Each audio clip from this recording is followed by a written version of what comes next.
Nah, jadi materi yang menjadi pokok pembahasan kita kali ini itu ada 6. Menjadi pokok utama dalam mendefinisikan kesuburan tanah. Apa itu?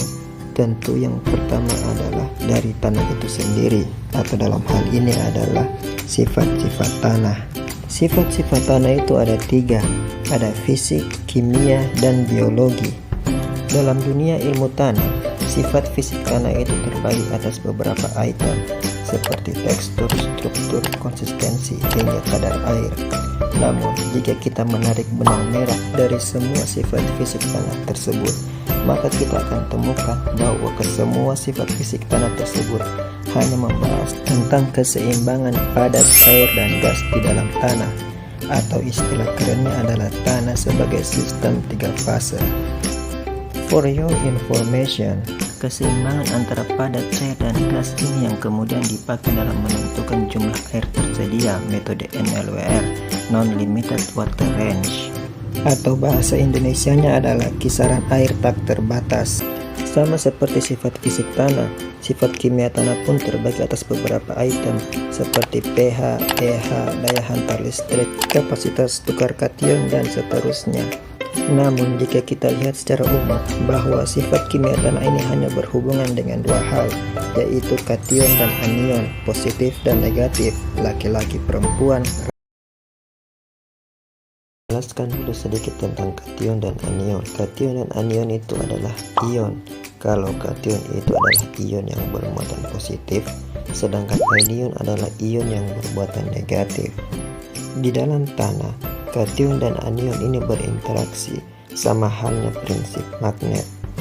Maksudnya adalah apabila muatannya sama, misalnya kation bertemu dengan kation atau anion bertemu dengan anion, maka mereka akan saling tolak menolak.